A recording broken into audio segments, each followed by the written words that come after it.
Now it looks like we're going, according to this thing. Boop, boop, boop, boop, boop, boop. No, go away. Here we go. There we are. There we are. There we are. I see us, but all the chat is gone. They'll come back. We have no one watching. Yeah. Hello. Guess it had to. Okay, we're slowly getting some people back. I didn't even realize the power cable had fallen out of that thing. My apologies. Should I push record? Mm-hmm. Yeah, why don't you go ahead and do that? Okay. So we're gonna make sure that we're back up and running.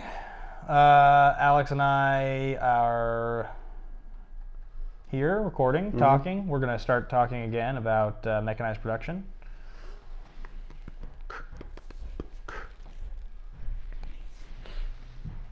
Yeah, no one's here. Okay. Yeah, we got people coming in back into the chat. Cool. So, Are we still live? Oh yeah, 13 watching now. We are back. Great.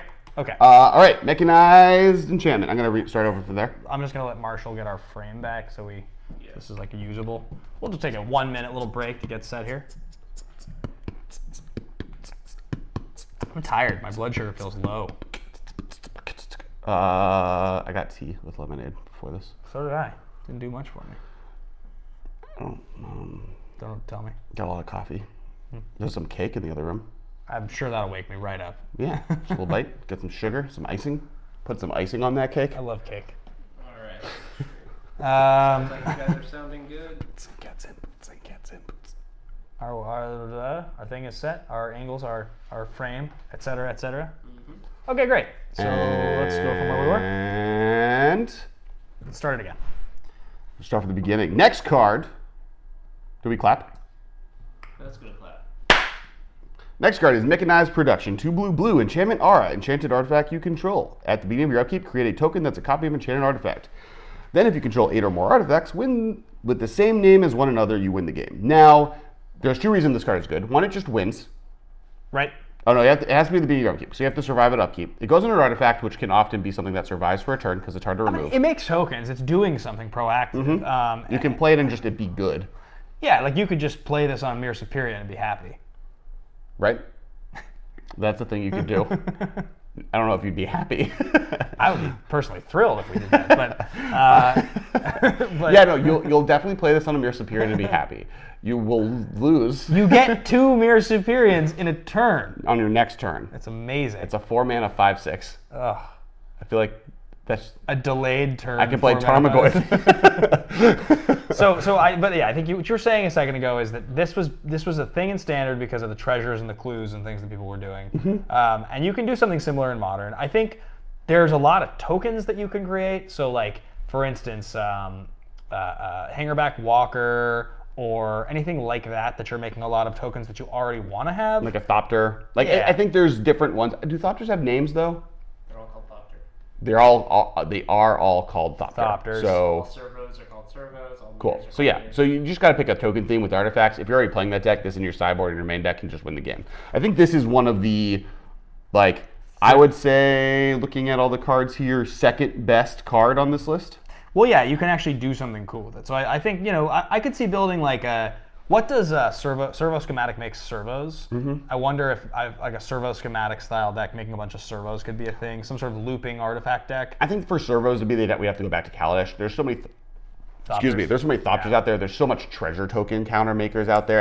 And treasure tokens, as we'll get to another card later, are something they want to make more of. There's treasure tokens in the Ravnica sets. The Orzhov, one of the Orzhov cards makes a treasure token. Interesting, okay. The fact that we're going to continue with treasure tokens being a thing that gets printed makes it more and more likely that this gets good. Same as Thopter tokens, like both of those show up everywhere. And then last but not least, I think that clues are already kind of good, and Clue was Investigate was such a beloved mechanic from that block that I think that also has a high potential to come back. Yeah, that's fair. Next up. Next Revel in Riches, I up. think. Nope. Folks are actually pointing out that Thopter sword, which makes a lot of Thopters. Oh yeah, there you go. yeah. Thopter sword deck. That's a good way. Though you'll probably, if you get to 8 tokens, you're probably winning anyway. Maybe. Probably. If you're able to get to 8 tokens, you have both in play. I've played against decks where getting to 10 tokens that fly is good, but not necessarily a win. A game win. Okay. But yeah, you're not wrong. Next up, we have Battle of Wits. Blue 3 enchantment at the beginning of your upkeep. If you have 200 or more cards in your library, you win the game. This is a card people have tried to play with for years in multiple formats. And people have taken this to tournaments. I've played against Battle of Wits players. It's kind of a meme deck, but it is also probably, I would say this is the third best card, if not the second best card on this list, in the sense that it's just like, people will play it. It does win the game. The limitation gets easier and easier to deal with the more and more cards they print into the world, because every tutor they print or every way they have to search for a card, this gets better and better. The deck is really fun. I've gotten a chance to pilot different versions of it, and I think that people will always try and break it. And I can see this being a thing. The moment Battle of Wits becomes anything better than tier 4 is the moment it might get banned, though. Because it's just too easy. Because it's just not requiring you to do almost anything other than just play a lot of good cards. No. Oh, because it's too big. Because shuffling the Battle of Wits decks is stupid. Unsustainable for a tournament where it is played in any significant amount. That's fair. That's a fair point. That's a fair point. So, the Battle of Wits decks they always end up just feeling like big, good stuff control decks with a ton of tutors. That's what they always are, and that's kind of what they have to be. So, which is fine. I love that. I love that it exists. I just think that if this becomes anything close to tier 1, it gets banned immediately. Yep. Same reason that Top is banned or Eggs was banned. It's just a tournament can't handle Battle of Wits. Fair. Next is, and I've taken this to a PTQ at least, and a GP, I think. Door to Nothingness. 5 mana. When Door to Nothingness enters the battlefield, tapped. It's an artifact. And you can pay Wooburg ×2, tap, sacrifice it, target player loses the game. So Wooburg is white, blue, black, red, green, is what he meant by Wooburg ×2. I didn't used to know what Wooburg was. I learned it once on a show. I think I learned it on game nights. Wooburg? They said it, and I didn't know what it was. Oh. I was embarrassed. You just... Yeah. It's the colors. Yeah, I had no idea. So, how do you win with this? What do you do? You play it. Well, I realized that. With a lot of mana. But what's the in Modern? What would you play? The place that I last saw it see the most place was Omni Thragdor decks back in Standard. Last time we had check lands and fetch lands in the same format together, where you would Omniscience this into play, and then you would have the mana because you were far seeking all game, and Snapcaster Mage is far seeking, and then you could play this and then have a fog open to fog so you can untap with it and win. Am I incorrect in thinking that this card paired with Wilderness Reclamation is not just insane? This and Wilderness Reclamation could be very good together. You have to still get all 5 colors of mana into play, which is easier in Modern than any format other than Legacy. That doesn't feel hard in Modern at all. Yeah. It doesn't untap this guy. But you can play this, have your mana untapped to Cryptic your next turn, and then you tap all the mana to tap it to kill your opponent. What about Amulet? I was just going to say, permanents that enter the battlefield tapped. Amulet in that deck seems bad purely from the perspective, and we're going to talk about Amulet today, but then we decided to talk about something else. I had ideas for that conversation. Well, Amulet's not a win card. No, I know. A different topic for today's episode that we decided not to do. I had an Amulet point that's gone now. But Amulet does let this come into play untapped, but I don't think you need to. I think if you're playing this with Reclamation, you play Reclamation, you play this, you untap, you have counter magic, because what else are you doing here? And then on your next turn, you just win. Interesting. I like that idea. I think that this card is cool. I think, obviously, it's pretty easy to execute. This is probably one of the better ones, now that I think about it. A lot of ramp, things that double your mana, there's a lot of that stuff.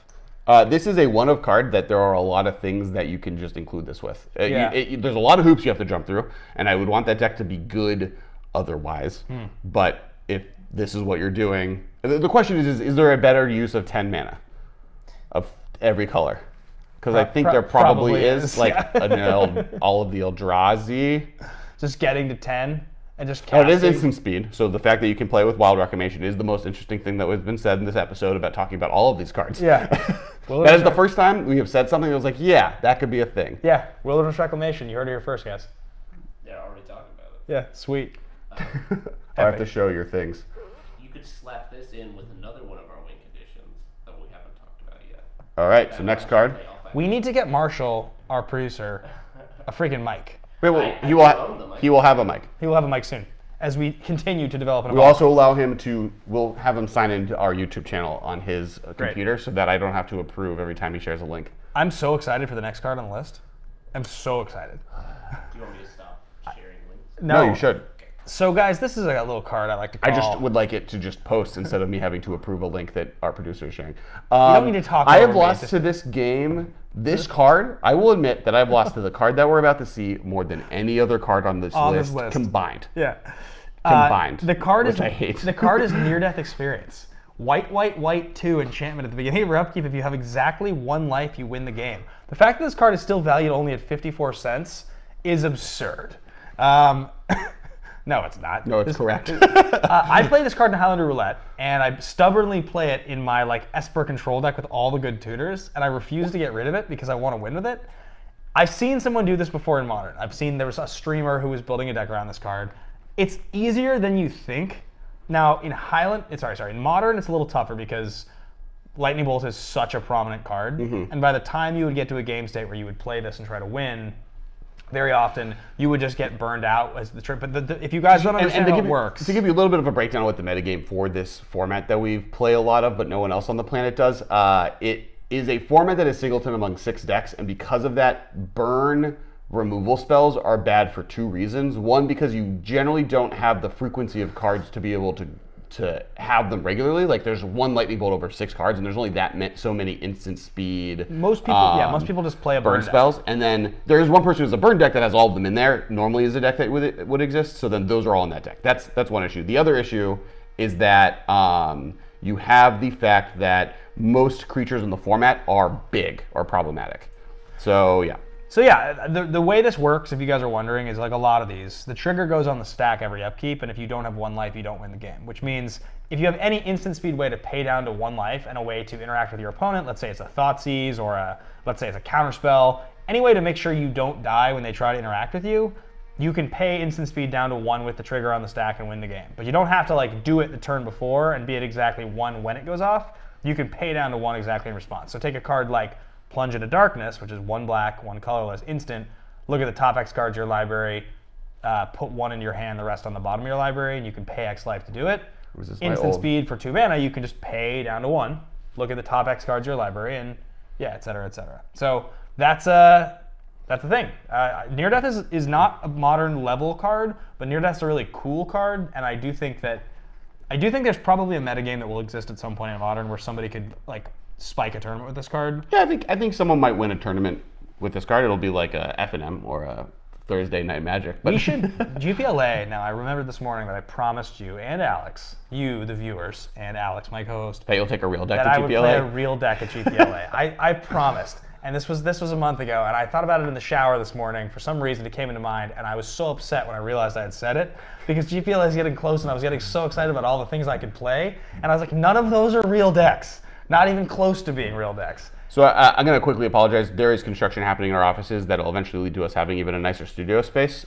First step is doing a bathroom, so there is some sounds you might be hearing in the background. We are almost done, so we're just going to wrap up soon, and we're going to go through these last 2 cards, and then end the episode, and there'll be some hammering and sawing in the background at the beginning of this episode. Sweet. The next card we've talked about a few times is Revel the Riches. When a creature an opponent controls dies, create a colorless treasure artifact token with sacrifice this to add any mana to your mana pool at the beginning of your upkeep. If you control 10 or more treasures, you win the game. Now, the first half of this card is kind of just an almost playable card effect. It's something that I would even think about doing. The back end of this card, there were enough treasure cards out there to be able to get to that number of treasures. Yeah. And this is, I believe, the card Marshall was talking about Toward the Nothingness, which just does also let you get, if you can get a bunch of treasure into play, you can get all of the colors of mana. It wasn't what he was thinking about. I was thinking of Maze's End. Oh, he was thinking about Maze's End, a different card we'll be talking about. Which Spoilers. wants you to play Amulet, just saying. Oh, that's true. Wants to play Amulet. So we're just gonna play a deck with all of you. Oh my god! I know what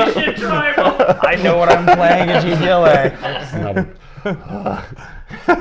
We have people Oh, that no. are like, why not this and Mechanized Production? Put Mechanized, Revel, Door, Maze's End, Amulet. Oh my Titan, god! yes. I think you could play, of the cards in here, And if Lab you- Maniac, Biovision, and Simic If you Ascendancy need don't extra work. space, it's a Battle of Wits deck. Yeah. Mechanized Production, Battle of Wits, Door to Nothingness, Near Death Experience, Revel Riches, Approach of the Sun, and Maze's End all do fit. But we didn't talk about Approach. We didn't talk about Approach of the Second Sun. Because that's next. Oh, you said 2 more cards. I was confused.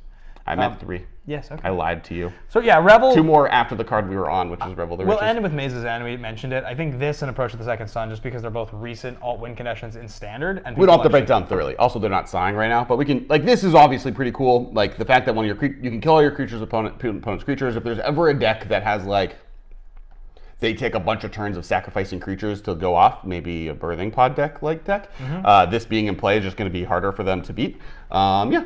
And it's black, like you can Damnation alongside it, and like wrath a bunch of creatures and stuff like that. So there's a version of this deck that we're describing where you win with a mechanized production, where you never get to the mana you need to play Door of the Nothingness, but you just copy enough of them that you win.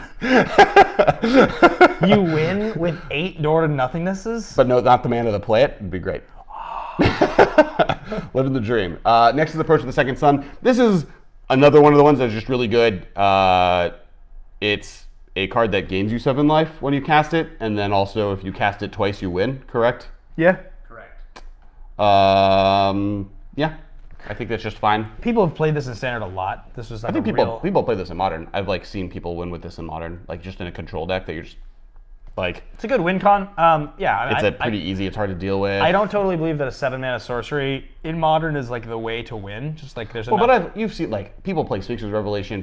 There are decks out there, control decks specifically, that play one of hard to deal with threat that you are going to have to beat, otherwise I win. And this doesn't have a thing on play. When you cast it the first time, you gain a bunch of life, so you're able to survive a little bit longer. Like It does a lot of things a control deck wants, and then you just eventually win. It's hard to beat. I think this also is on probably, if we were for a moment only going to do 5 cards because we didn't know how much time we would have, and I would have fought pretty hard for to make sure this be is a on top the 5. Yeah. It might even be higher than that. Final card. Final card. I was thinking if there's anyone. Yeah, blue-white control sometimes will win with this. It's not 9 mana to win the game. It's 14 mana to win the game. No approach. No. People are mad. Oh, approach versus reverberate takes 9 mana. That doesn't work, I don't think. But I think it's just like pretty good, fine in control. It reshuffles when you play it, right?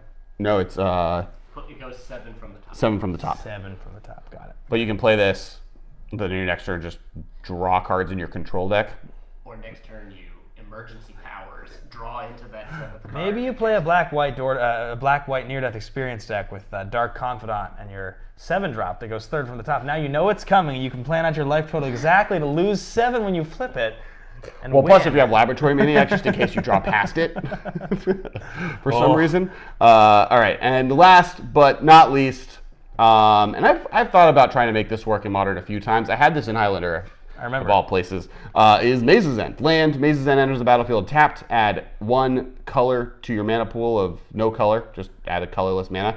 And then 3 mana, tap it. You can return it to your hand. Search your library for a gate card. Put it on the battlefield, then shuffle your library. If you control 10 or more gates with different names, you win the game. That is all part of the same ability, so you only win the game if you activate it. The first thing to talk towards is Thawing Glaciers, which is a very old card. It's 1 mana to you put a land into play, and then at the end of turn you return it to your hand. Is really good. It was a standard powerhouse during then. It's been played in Legacy at different times. It is one of the best cards in Commander. If I were to pick a top 10 lands in Commander list, it would possibly be my number 10. It's really good. This is that, cost 3 mana. It's different because that goes at the end of the end step, so if you wait to untap it, or keep it around like a Sundial of the Infinite, it can like stay around and keep going. This one happens immediately. The difference here is that you can, if you have a amulet, which we talked about, you can get 2 triggers off of this because you can play it. You can have it in turn, use the ability, returns to your hand, play it again as your land for the turn. It'll come into play untapped, and you can now use the gate you got the first time to use it again. You kind of can go off as long as you have enough mana to do it. Any extra land effects like an Explore or the new blue-green guy that lets you play extra lands are really good with it. So there's a lot of cool things you could do with it. I think the fact that there are now, sorry, I just tapped my mic, there are now 8 Explorers in the format is like definitely a thing worth talking about with this card. I like Growth Spiral a lot. I think that's great. And Growth Spiraling this at the end of their turn so you can untap with it and then activate it on your turn to like win the game even. And there's now a lot of new cards printed that care about gates that are good. Like if you were to go through all of the gate themed cards of the last 2 sets, you probably can get pretty close to a playable deck. I think it's tier 3, but I think it's a deck that's pretty cool, and I would love to see people try building it. Would you build? Wasn't there a defender creature that added mana equal to the number of gates you controlled? Was that a thing that existed? Yes. There's a defender creature that goes and gets a gate, and then there's a defender creature that adds mana equal to the number of the defenders. Oh, it's Gate Creeper Vine versus Overgrown Battlement. Those are the two cards. Yeah. Okay. And then new cards. There's the 8/8 that's one less for every gate you For every control. gate. Yeah. There's Gate Guardian, I There's the Gate Pyroclasm. Gate Colossus. Gate Pyroclasm, which is really good. Okay, There's like a bunch of new gate cards that are like very powerful, and this is a 5-color deck, so you can also play Door the Nothingness. So crackling perimeter was always a bad. Oh yeah. Yeah. Okay, I think we've gone off the rails officially. So this was a great show topic. Who doesn't love a rail? Yeah. I don't, because we're off of it. Yeah, there you go. Someone did point out that approach, if you remand your approach, Yeah. Oh, you you can do then get it. cast it a second time in the win. Oh, that's why 9. That's why Because it's it more. only asks that you cast it, not that it resolved. Well, it doesn't take 9. That now takes 16, but you can, on your turn, do it, burn a remand. If you've like locked your opponent out of the game, like they have no cards in hand and their board is empty, you can cast it the first time, remand, and do it again. Sweet. All right, guys, that's going to wrap us up for the day. I want to rate it really quick since this is what we normally do, and we kind of talked about it. I think in order we go Laboratory Maniac is number 1. Sure. Number 2 is Approach of the Second Sun. I think that's fair, yeah. Number 3 is... I don't know if it's Simic Ascendancy, but it's possible. I seems really I good. feel like it's Maze's End. Okay. Based on what we just talked about. That's fair. Then after that, I would probably put Mechanized Production. Seems like actually doable. Then Simic Ascendancy. Yeah. Door to Nothingness. Sure. Battle of Wits? Net Revel of Enriches. You don't put Battle of Wits higher than this? Oh, Battle of Wits is before Door to Nothingness. Fine. Yeah. Okay. So Battle of Wits, Door to Nothingness, Near Death Experience is nowhere near the top. Revel and Riches, Biovision, and Near Death Experience are all kind of bad.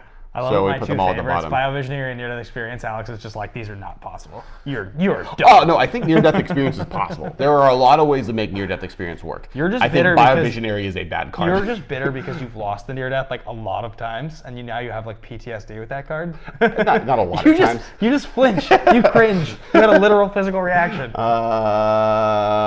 I think that wraps us up. Okay.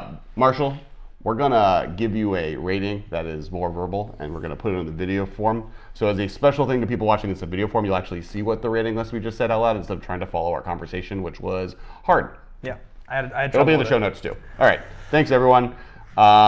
Make sure to follow our sister podcast as well. They're on Zone. iTunes. They're at collected.company. They're also on Stitcher and channel. iTunes and Google Play and all the places you can find stuff. Same place you can find our stuff. They have a show called Game Nights that is awesome that they do. We've both been on it. They also have a show called Extra Turns now. They really make top-notch content, so be sure to check out their stuff.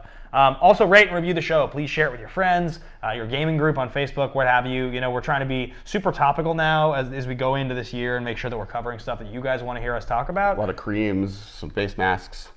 Topical, funny.